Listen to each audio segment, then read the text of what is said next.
The fluorescent lights of Sacred Heart Hospital hummed their endless mechanical prayer, and Ashley Cooper moved through the cardiology ward like someone who'd learned long ago how to be invisible.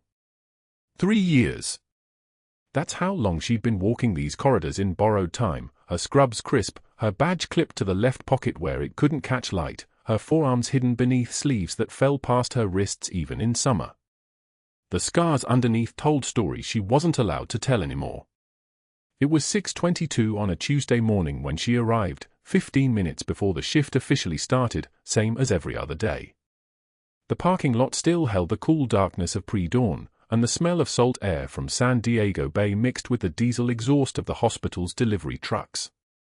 She'd learned to time it this way, early enough to avoid the rush, late enough that the night shift had already dispersed. The less she was noticed, the safer everyone stayed. Room 408 was her first stop. She pulled the chart with practiced efficiency, her fingers moving through the motions they'd performed 10,000 times before. EKG readouts. Troponin levels. Echocardiogram results from the previous afternoon.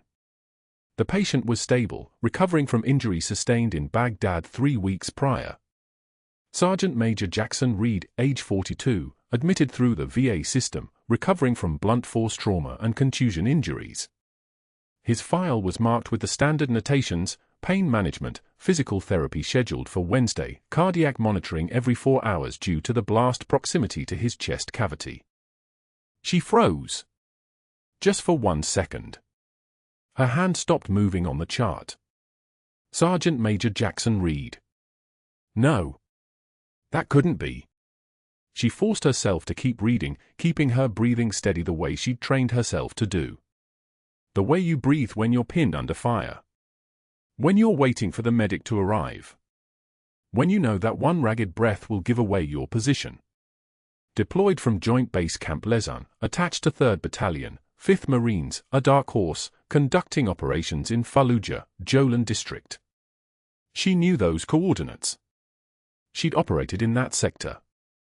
She'd moved through those streets in the dark with night vision and a medical kit and a call sign they weren't supposed to know anymore. The chart slipped an inch lower. She caught it without looking, without any visible reaction, but her heart was moving too fast. Too hard.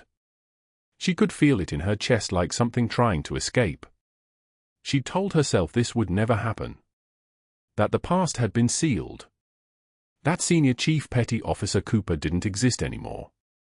That Ashley Cooper, the civilian nurse, was all that remained, all that was allowed to remain, all that anyone was permitted to acknowledge. Classified operations remained classified. Those records had been buried by command.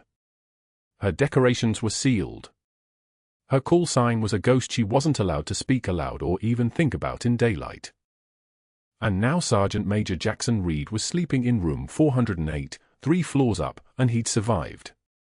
That part she knew because his name was in front of her. He'd survived Baghdad. He'd survived whatever blast had nearly taken him. And there was a world where he was about to wake up and see the face of the combat medic who'd pulled him out of the rubble 15 miles south of the Euphrates River.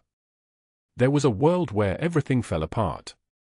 Ashley returned the chart to its holder, moving with a careful precision that had become second nature.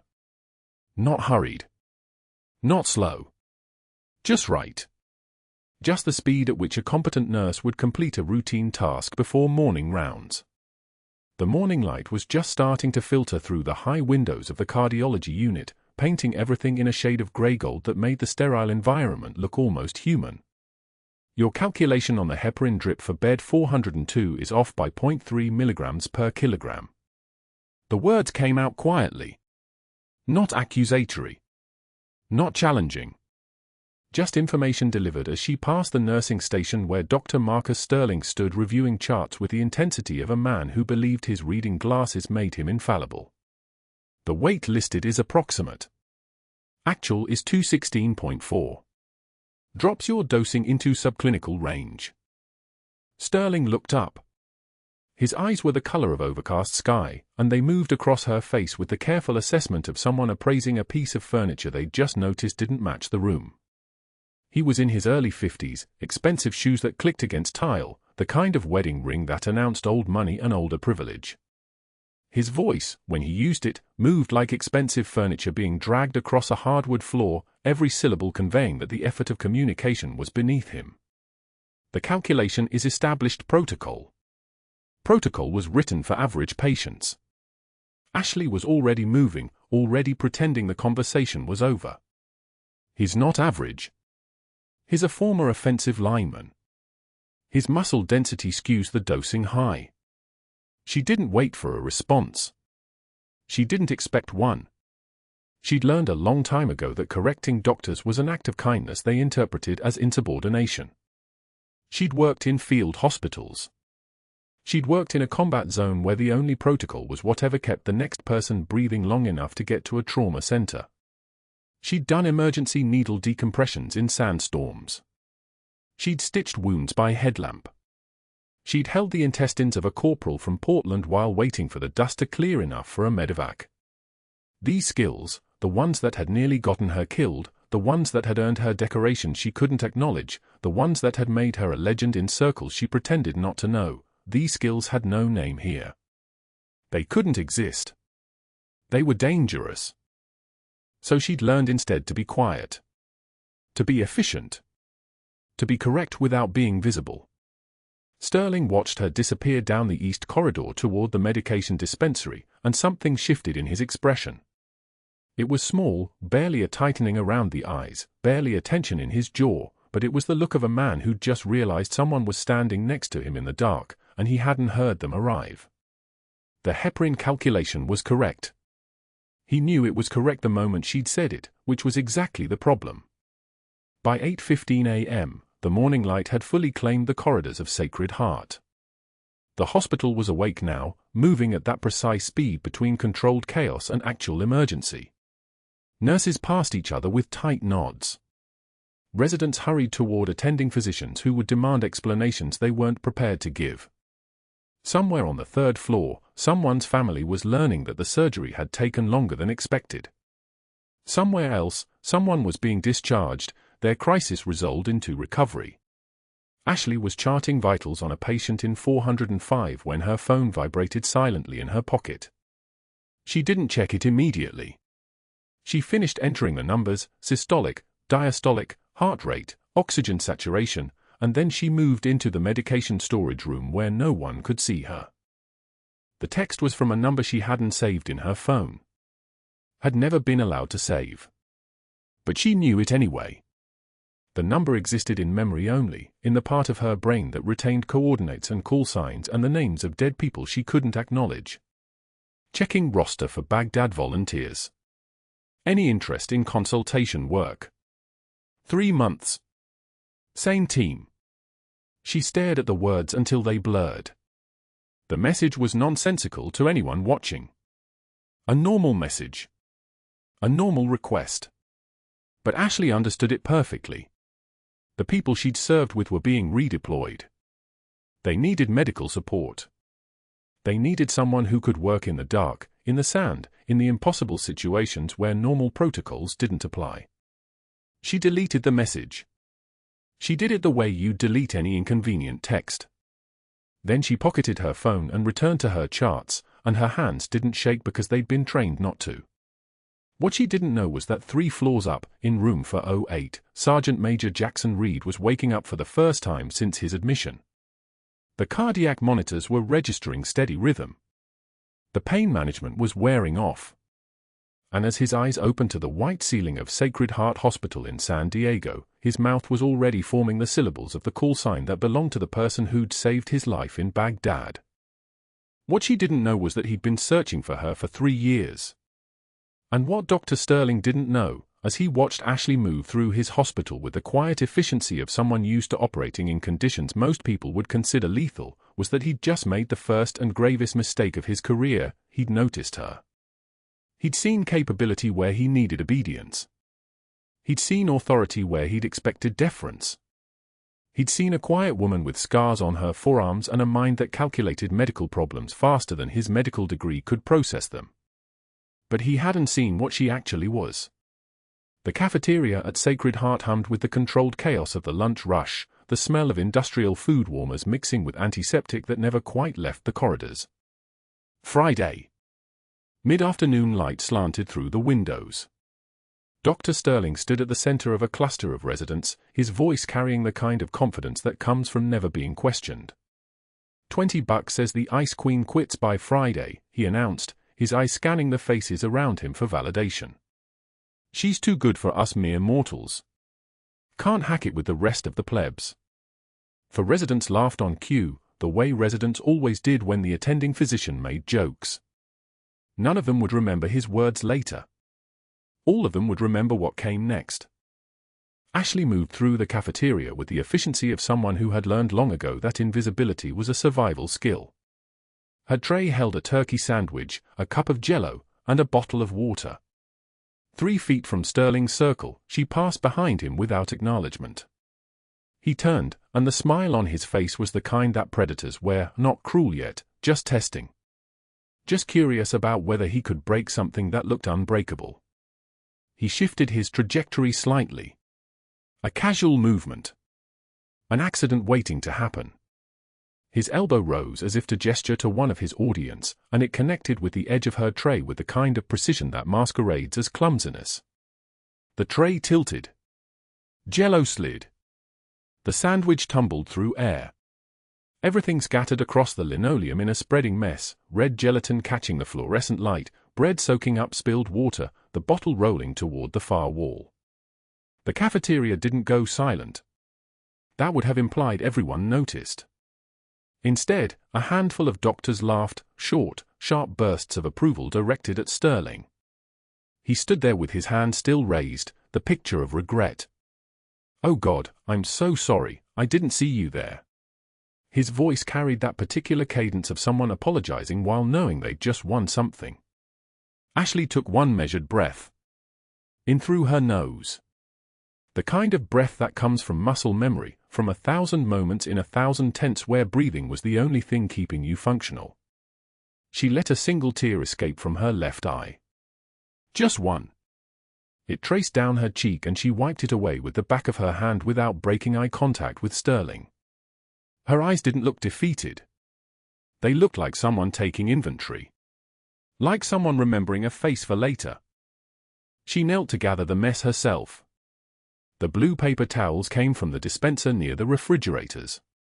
She wiped up the Jell-O first, careful, methodical, the movements of someone trained to work in confined spaces under pressure. The other nurses had looked away. The residents had already lost interest. Only Sterling watched, and what he saw was exactly what he expected to see, a woman breaking quietly under social pressure, the kind of defeat that comes in private moments and public humiliation. What he didn't see was her hands moving with the same precision they'd used to apply pressure dressings in the dark. What he didn't see was the calibration in her breath. The absence of trembling wasn't composure. It was contempt. For 3 days, Sterling refined his approach. It wasn't loud anymore. Loudness could be documented. Instead, it was surgical. "Sweetheart," he called her every time she passed, the word wrapped in a tone that suggested she was a child or a pet. He said it in front of patients. He said it in front of the nursing director.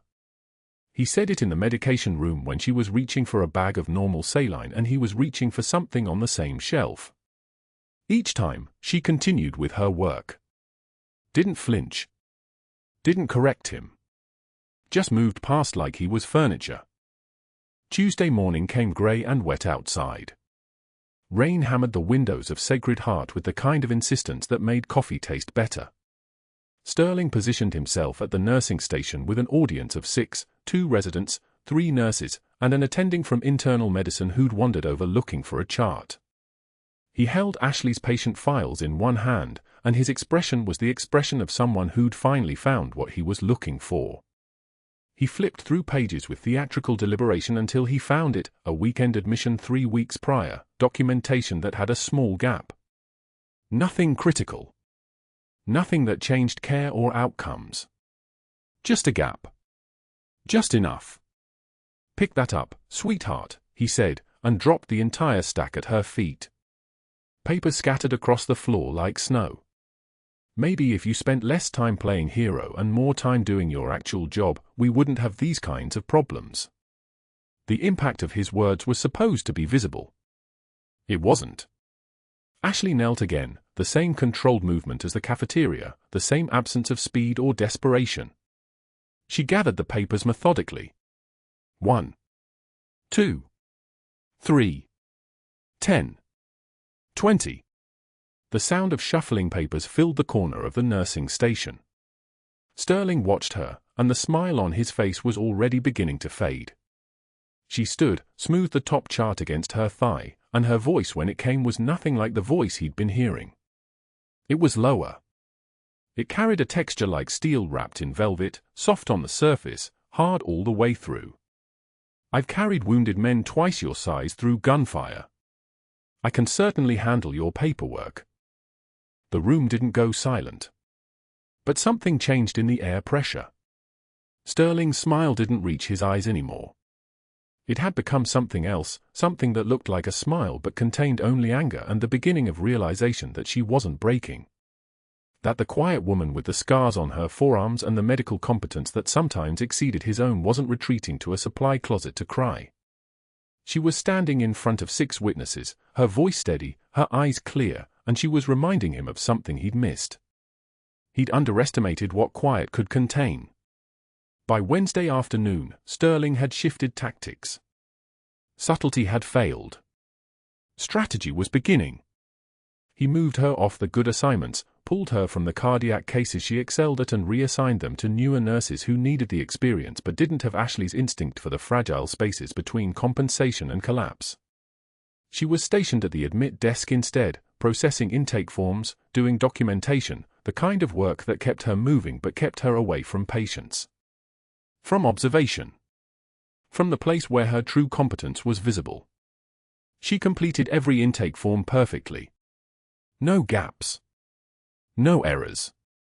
Just methodical efficiency moving through a day designed to bore her into surrender. Thursday came, and with it, a new admission to room 408. The name on the chart stopped her breathing for exactly 3 seconds. Sergeant Major William Chen. USMC. Combat veteran. Previous injuries consistent with IED exposure. Persistent chest pain following a training accident. The chart listed his next of kin, Lieutenant Marcus Cooper, USMC. Her son. The unit patch in her pocket suddenly felt heavier, like it had gained mass from the weight of 3 years. She steadied her hands against the desk, not visibly shaking, just steadying. The way you steadied yourself before something dangerous. Sterling appeared at her shoulder like he'd been waiting for this moment. Problem, sweetheart. His voice carried the tone of someone who'd just found his opening. She looked at him. Looked at the chart. Look back. No, sir. 2 words. The kind of words that soldiers use when they're following orders but not following spirit. She reviewed Chen's file that evening after her shift, long after the hospital had settled into the rhythm of evening medications and monitoring vitals and families deciding whether to sleep in uncomfortable chairs. Combat injuries. Surgical history that matched pieces of classified briefings she'd read in another life, in another body, in a tent in Fallujah where the wind carried sand and diesel exhaust. She'd pulled Chen from a burning vehicle once. She'd stitched his femoral artery with her headlamp flickering between on and off and nearly off, her hands moving with the kind of trained precision that comes from knowing someone's life is worth more than protocol. She hadn't seen him in 3 years. She'd carried the memory of his face the way other people carry photographs. What happened next ended before it began to feel unfair. Friday morning arrived with the kind of silence that precedes avalanches.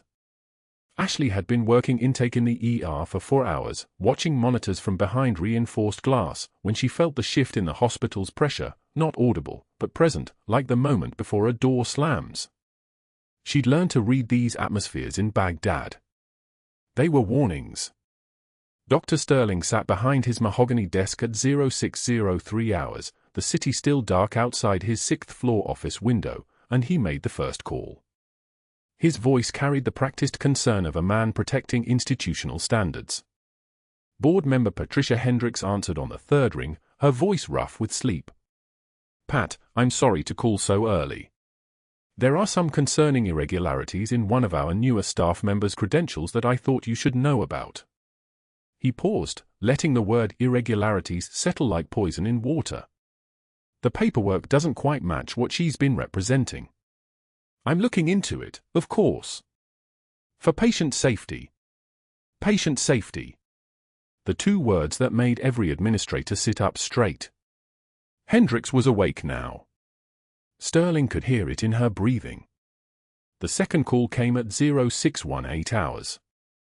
Board member Marcus Covington picked up on the first ring. He was already in his car, heading to the office. Sterling adjusted his voice slightly, less concerned now, more confidential. Between colleagues. The kind of confidence that ruins lives. Marcus, I need to flag something.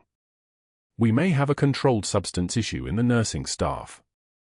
Nothing confirmed, but I'm seeing inconsistencies in medication administration records. I'm bringing in outside auditors to be certain. He let that hang. Medication theft. One accusation, confirmed or not, and a nurse's license evaporated like water on hot asphalt. I wanted the board to hear it from me first, before the investigation begins. There was no investigation yet. There would be now. The third call was different.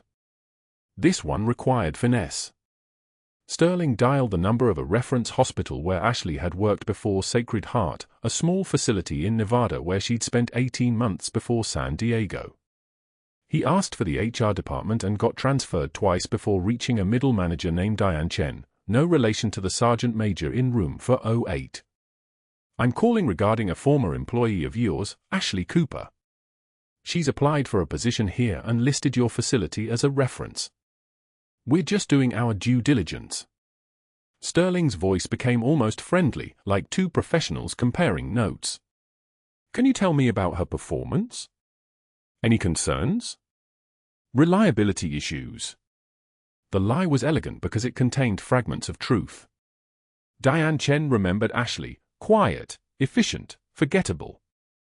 But Sterling's tone suggested he already knew something damning and was simply giving her a chance to confirm it.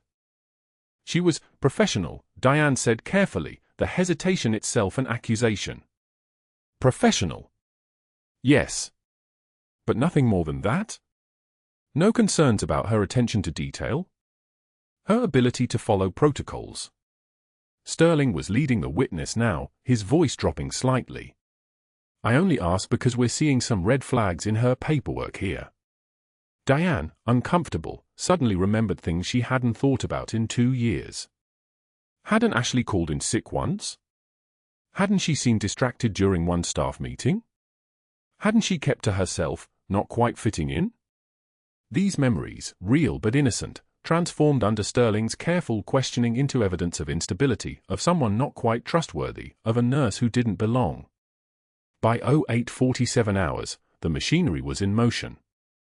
Sterling had made 3 calls that took 16 minutes total. He'd activated his network, board members who owed him favors, alumni from his medical school program, the kind of institutional loyalty that money can't buy because it's earned through years of protecting each other's interests. He'd positioned himself as the watchdog, the responsible physician who put patients first, the man willing to do the hard thing. Ashley's badge access was restricted by 11:30 hours Friday morning. She discovered it when she tried to punch in for her shift at the ICU-adjacent station. The badge reader blinked red.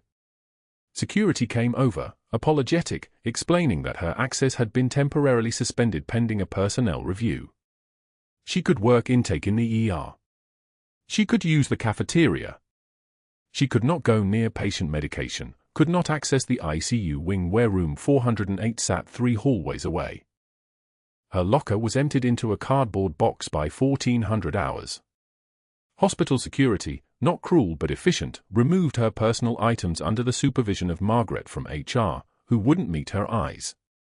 The faded unit patch sewn inside her jacket lining came out with everything else, that sacred thread of her identity, that last anchor to who she'd been in Baghdad, now reduced to a piece of fabric in someone else's hands. Ashley held the box against her chest. It weighed almost nothing. By Saturday morning at 0600 hours, the outside auditors had already begun their work. They were pulling her medication administration records for the past 3 years, photographing her handwriting on charts, comparing timestamps to see if there were gaps that suggested theft, gathering evidence for an investigation that would destroy her whether it found anything or not. The investigation itself was the sentence. Due process was the guillotine. She arrived for her intake shift on Saturday unable to access the staff locker rooms directly. She had to go through security. Her badge, the one they'd given her when she first started at Sacred Heart, the one that should have said nurse practitioner before she'd agreed to work as civilian nursing staff to keep her military background hidden, was gone. They'd given her a temporary pass. It felt like paper in her pocket. It felt like erasure. At 08 for 7 hours, alarms erupted from the intensive care wing. The sound came through the ER monitors first, a monitor alarm from room 408, the kind of alarm that made every nurse in a 100-yard radius recognize the specific tone. Cardiac arrhythmia. Dangerous one. The monitor rhythm on the screen showed what Ashley's eyes interpreted in half a second, ventricular fibrillation deteriorating into something worse. Blood pressure dropping. Oxygen saturation falling. She moved toward the ICU door without conscious decision. Her body knew before her mind caught up. Security stopped her, a young man named Derek who'd been trained to follow protocol more than he'd been trained to think. "Your access is restricted," he said, not unkindly. Through the reinforced glass window of room 408, she watched Sterling and 2 residents rush in. She watched the sergeant major's body convulse slightly on the bed. She watched the monitors with the part of her that had operated under fire in Fallujah, had treated blast wounds in sandstorms, had saved lives in places where the electricity came from generators and death came at 7,000 meters per second. The jugular veins. That's what told her everything. They were distending, bulging visibly on both sides of Chen's neck. The pressure inside his chest was crushing his heart. Cardiac tamponade. Fluid around the pericardium, pressing inward, suffocating the most important muscle in his body. Sterling ordered an echocardiogram. Reasonable. Cautious. Completely wrong. The echo would take 12 minutes. Chen had perhaps 4 before his heart stopped entirely. The on-call cardiac surgeon was being called. He was 20 minutes away, stuck in Friday morning traffic in San Diego, probably holding a coffee he wouldn't finish. Sterling was following the textbook, the protocol, the safe path that killed people who needed dangerous decisions. Ashley could see it in the way the sergeant major's body went still. The monitor screamed. A straight line. The alarm sound was high-pitched, urgent, the kind of sound that meant a life was ending 1 second at a time. Sterling stepped back. She could see the panic in his shoulders even from 30 feet away through the glass. He wasn't frozen, he was out of moves. He reached for his phone to call a code, to get the crash team, to do something, anything, to not be responsible for letting this man die on his watch. Ashley had played by the rules for 3 years in San Diego. She'd kept her head down. She'd endured humiliation that would have broken most people. She'd watched a sergeant major she'd saved in Baghdad lie in a hospital bed and never acknowledged him. She'd let Dr. Sterling dismantle her life in 48 hours without resistance. That ended now. She turned to Derek. She reached into her ER scrub pocket and pulled out the faded unit patch, the one they'd emptied from her locker, the one Margaret hadn't known had sacred meaning, the one that showed the insignia of her old unit. It was threadbare, weathered, decades old. It looked exactly like what it was, a military credential that no longer held any official weight. She held it at her side, angled where Derek could see it, where the worn edges caught the fluorescent light. Her voice dropped half an octave. Medical emergency in progress. ICU patient coding. I'm going in. It wasn't a request. Her tone made that clear. More than that, her posture, her eyes, the way she'd suddenly stopped moving like a civilian nurse and started moving like someone who'd spent 12 years giving orders that kept people alive. The patch was a lie and the truth simultaneously. It meant nothing and everything. Derek hesitated for exactly 2 seconds. Then he stepped aside. She walked toward room 408 with the kind of calm that comes from having already survived the worst. Her hands were steady. Her breathing was controlled. She'd done this before in places Sterling couldn't imagine, in desert compounds under fire, in transport helicopters, in triage situations where the choice between one life and another came down to 30 seconds of brutal mathematics. The door opened. She walked in. The monitor was still flat-lined. Sterling was still reaching for his phone. The two residents were looking at each other with the expression of people who trained for this moment and had no idea what to do. The sergeant major, Chen, the man her son had called Sir, the man who'd held her hand when the shrapnel came, was dying in front of them because no one in that room was willing to take the chance. She didn't wait for permission. She didn't apologize. She didn't ask. She simply moved to the bedside with the muscle memory of someone who'd performed this procedure in sandstorms and under mortar fire, and she said the words that would change everything. "Hand me a 14-gauge angiocath. Sterile field. Now." The residents moved. Sterling looked at her like she'd materialized from another world. "Who are you?" he said, but she was already moving, already positioning, already reaching for the second intercostal space at the midclavicular line, the precise anatomical landmark for pericardiocentesis, the place where a needle could drain the fluid crushing a heart and let that heart beat again. She could feel every eye on her. She could feel the weight of the moment, the violation of protocol, the fact that she had no access, no authorization, no right to be in this room doing this procedure. She could also feel the sergeant major's chest under her hands, could feel the architecture of his ribs, could feel the presence of fluid where there should have been empty space. The needle went in. Smooth. Practiced. True. The hiss of air escaping as pressure released. The fluid began flowing into the syringe, dark, blood-tinged, the evidence of the body's own violence against itself. Monitor rhythm returned. One blip. Then another. Then a rhythm that looked almost normal. O2 sat climbing, 61. 68, 74. 82, 91. Blood pressure returning. Pulses restoring. The sergeant major's eyes fluttered open, confused, disoriented, alive. "Get me a 3-way stopcock and a vacuum bottle," she said, her voice level, commanding, the voice of someone who'd made worse decisions under worse circumstances. "We need to drain the rest before it reaccumulates." No one questioned her. The residents moved. Sterling watched from the corner, his face draining of all color as he understood what had just happened. The woman he'd been destroying had just saved the life of the most important patient in his ward. The woman he'd humiliated had just performed a procedure he was terrified to attempt. She worked for 6 more minutes.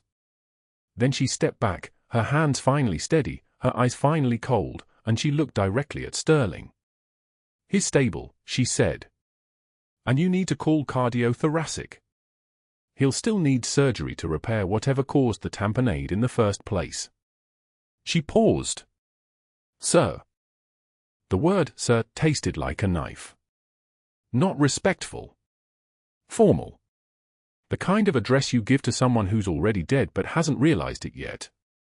She turned to leave the room, and that's when she realized Derek was standing in the doorway with his phone in his hand, and his expression suggested he'd just called security. The monitors shrieked at 0600 hours Saturday morning. Room for 08. Sergeant Major Chen's vital signs collapsing like a building imploding from the inside. Blood pressure dropping. Oxygen saturation plummeting. The ventilator screaming its mechanical alarm into the quiet ICU corridor. Ashley was at the supply station 3 rooms down when she heard it. That particular tone. That specific sequence of beeps that meant a heart was failing in real time. She knew that sound the way she knew the rotor wash of a Black Hawk helicopter. The body recognizes what the mind refuses to remember. She moved toward the sound.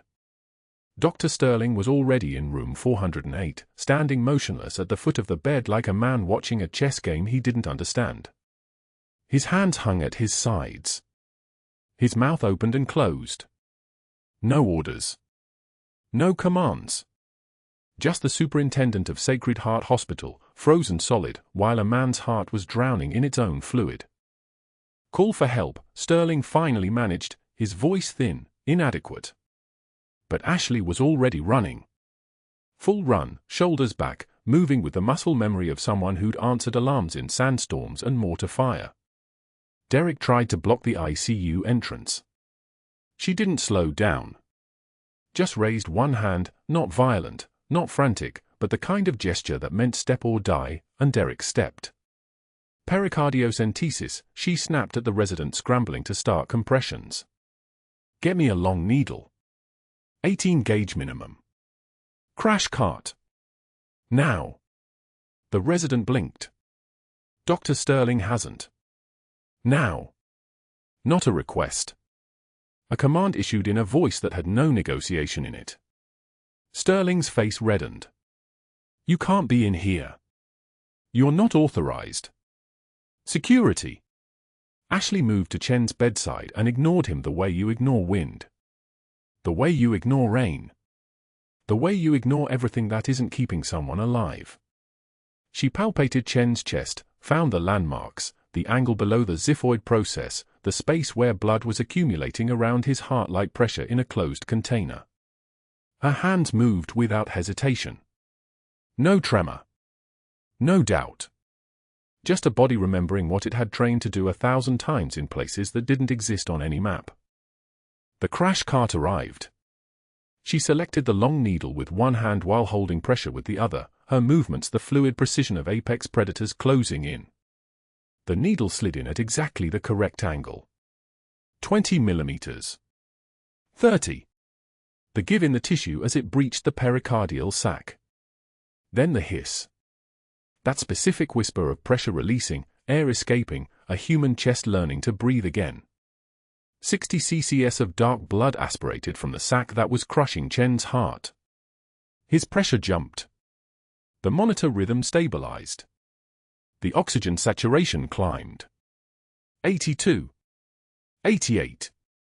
94.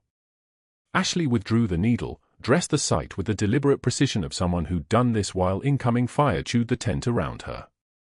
She checked his pupils. His pulse. His color.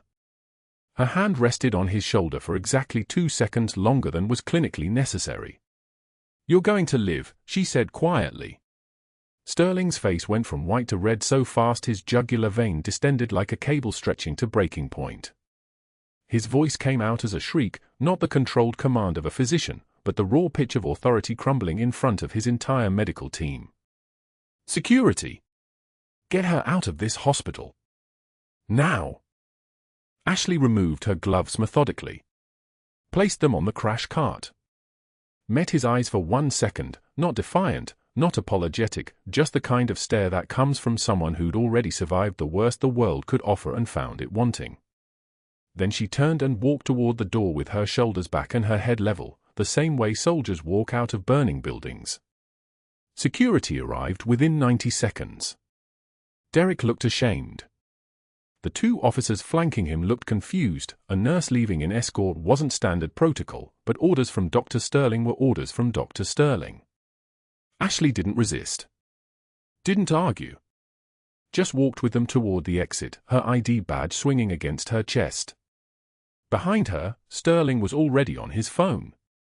His voice echoed down the corridor, tight with rage and something else. Something that sounded like panic. I want her credential file on my desk in 20 minutes. Call the board. Call her references. And get someone from legal on the phone. I want an incident report documenting her unauthorized practice, her violation of scope, her assault on my authority in front of witnesses. The words tumbled out like something breaking apart. She goes down. She goes down hard. By Monday morning, the official notice had arrived at Ashley's apartment, suspension pending credential review. Unauthorized performance of invasive procedure. Potential criminal charges for practicing outside designated scope. Her badge was confiscated at the security desk on Monday morning. Handed to her in a plastic bag like evidence. Like something toxic that needed containment.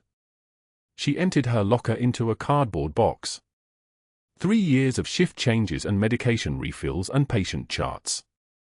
A bottle of hand sanitizer. A stethoscope that had belonged to a medic named Santos who didn't make it back from Ramadi. The faded unit patch, sewn into the lining of her old jacket, slipped out as she folded the fabric. She caught it before it hit the floor, held it in her palm for 3 seconds. The letters barely visible now, Phantom, the call sign that was dead and buried, the name that belonged to someone who'd stopped existing the day she was ordered to disappear after an operation in Fallujah that was classified so deep even her own son wasn't allowed to know about it. She tucked the patch back into the jacket. Then back into the box. Then the box went into her car. Tuesday morning she walked into the VA hospital waiting room not as a provider. Not as a healer. Not as the person who'd spent the last 3 years moving between beds and monitors and the careful choreography of keeping people alive. She walked in as a patient seeking treatment for old shrapnel wounds in her left shoulder, the kind that ached when pressure systems changed and when she thought too hard about the people she couldn't save. The waiting room was full of men in wheelchairs and veterans with prosthetics and young Marines with eyes that had seen things that didn't have words. She took a seat in the corner. Filled out a form. Waited. A young corporal in a wheelchair glanced at her bare arms, saw the scarring pattern, specific, purposeful, the kind of marks that come from fieldwork in hostile environments, and nodded once, a gesture of recognition she couldn't acknowledge. Recognition that said, "I see you. I know what you did. I know where those marks came from." She looked at her hands and said nothing. Rock bottom tastes like cold institutional coffee that's been sitting in a stainless steel pot for 4 hours. It looks like fluorescent lights that flicker the exact same rhythm as the ones in a field hospital in Baghdad, 372 days after you stopped being a person and became a call sign. It sounds like the VA receptionist calling her new name, not senior chief, not Phantom, just Ashley, and the absence of anyone responding to either of the names that used to mean something. She picked up her intake paperwork and walked through the door marked physical medicine and rehabilitation. But that wasn't the worst part. The worst part arrived on Wednesday. Wednesday afternoon, the machines beeped their mechanical rhythm as Sergeant Major Jackson Chen's eyes fluttered open. The ventilator hissed its steady cycle. ICU curtains filtered the San Diego sunlight into pale rectangles across his face. His pupils contracted. His hand moved. He was there, fully conscious, the fog of sedation lifting like weather clearing over a valley. His eyes found the nurse standing at his bedside, the woman with dark hair pulled back, the woman who'd saved his life 3 days ago, the woman whose face had haunted his dreams for 3 years. His voice came out ragged, barely audible against the machines, "Phantom." 1 word. That's all it took. The monitors didn't know what it meant. The fluorescent lights didn't care. But every person in that ICU understood the weight of what had just happened. A name. A call sign. A ghost given voice by a man who'd been searching for that ghost across continents, through military databases, through classified channels, following rumors and shadows and a single memory of hands moving with impossible precision in the chaos of Baghdad. Ashley stood absolutely still. Her hand on the forestand didn't shake. Her breathing didn't change. But her eyes closed for exactly 1 second, the kind of second that contained years. The ICU doors slid open. Lieutenant Marcus Cooper stepped through, still in his dress blues, his posture the kind that comes from a life spent standing at attention. 28 years old. The same jawline as his mother. The same controlled calm in his movements, the kind of composure that gets trained into you at Quantico and burned into your bones by 3 tours in Helmand Province. He moved to Chen's bedside and placed a hand on the sergeant major's shoulder. When he spoke, his voice cracked slightly, the only time emotion broke through the military precision, that senior chief petty officer Cooper. "My mother." The room went absolutely silent. Nurses in the hallway paused mid-stride. A resident froze with a chart in his hands. Even the ventilator seemed to pause its rhythm, though it didn't, it just kept hissing, kept pumping air into Chen's lungs, indifferent to the collapse of everything everyone thought they knew. Ashley pulled up Chen's medical file on the bedside tablet with trembling hands, not from fear, from the weight of 3 years of being nobody suddenly becoming somebody in front of witnesses. The injury report glowed on the screen: cardiac tamponade sustained during convoy ambush, Fallujah, Jolan District, 2021. Treated by Senior Chief Petty Officer Phantom. Life saved. Her own call sign stared back at her from an official military document, buried in a hospital system, waiting 3 years for this moment. The ICU curtain pulled back. A man in a Navy dress uniform stepped through, SEAL Team 3 insignia on his chest, silver trident pinned to his collar. His name was Lieutenant Commander David Holloway, and he'd flown in from Virginia Beach because when a legend surfaced, you flew. He didn't smile. SEAL officers don't waste smiles on social pleasantries. He nodded once at Ashley, then looked directly at Chen. Sergeant Major, I'm here to confirm what you already know. He turned to face the room, the nurses, the residents, the staff who'd watched Dr. Sterling humiliate this woman for 3 days while she stood there taking it, understanding it, knowing she couldn't explain because some stories aren't yours to tell. Holloway began to speak, his voice like a transmission shifting through gears. Bronze Star Favela under fire, Fallujah, 2021. He paused. Every eye in the room locked on Ashley. Bronze Star for exceptional service in tactical operations. Another pause. The air pressure in the ICU changed, that subtle shift that happens when people realize they've been standing next to someone much larger than they understood. Navy Cross. The highest award for valor. Holloway continued without inflection, without dramatics, just the facts laid bare: 2 Purple Hearts. Dr. Sterling stood in the hallway just outside the ICU, watching through the glass. His face drained of color like someone pulling a plug from a drain. His jaw tightened. His hands clenched into fists, then released, then clenched again. The charts he'd thrown at her feet. The bet he'd made in the cafeteria about her quitting.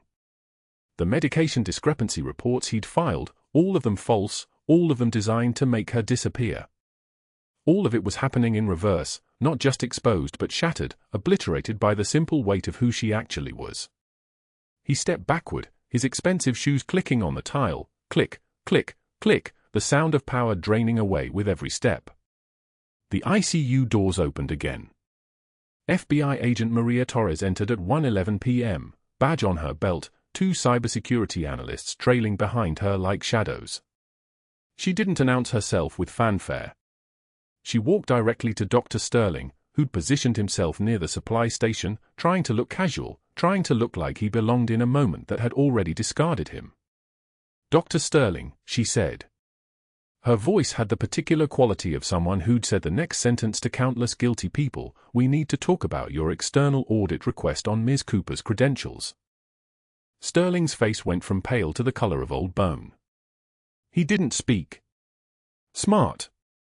The smartest thing he'd done in 3 days was shutting his mouth. Torres pulled out a tablet. On the screen, his computer access logs. Every keystroke visible. Every attempt to access sealed military personnel records. Every fabricated medication report. Every forged document. The evidence was so clean, so perfectly documented, that any lawyer would have advised him to confess immediately and hope for leniency.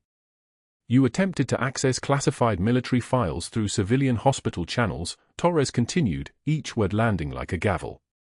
When the military system rejected your access, you created false personnel documents to justify Ms. Cooper's termination. Federal crime. Multiple counts. She didn't raise her voice. She didn't need to. You're under arrest. The handcuffs looked like props in a film that had suddenly shifted to horror. Torres read him his rights while residents and nurses watched from their stations. The corridor where Sterling had thrown Ashley's charts, where he'd made his public bet, where he built his small kingdom of humiliation, that corridor watched him walk out in restraints, his expensive shoes clicking their final rhythm on polished tile, his career collapsing the way buildings collapse in demolition footage, suddenly, completely, irreversibly. The hospital board administrator arrived within the hour with paperwork and apologies. Sterling's medical license was suspended pending criminal investigation.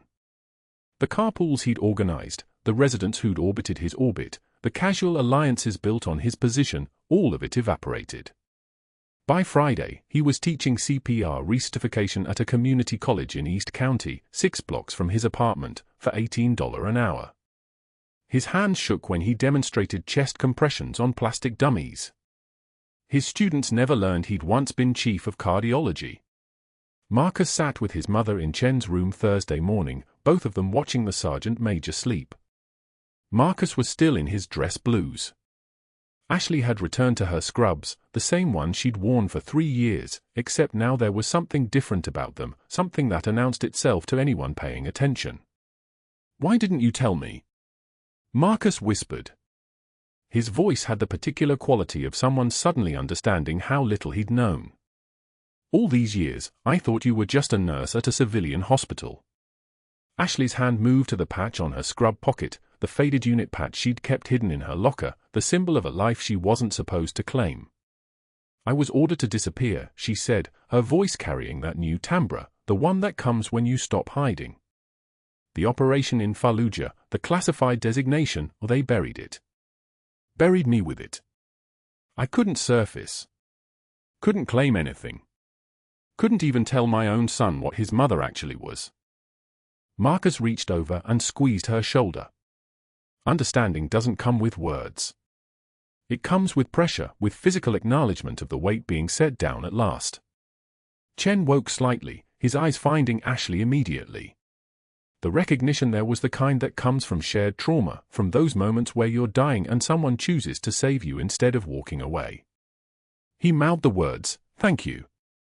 Then his eyes drifted closed again, pulling back into the sleep his body still needed to heal. The hospital board offered her Sterling's position. Chief of Cardiology. Back pay. Full reinstatement. Public apology. Everything she might have wanted if wanting had ever been the point. She declined with quiet firmness that made the administrator flinch. "I became a nurse to serve patients. I'm not interested in managing budgets and playing institutional politics.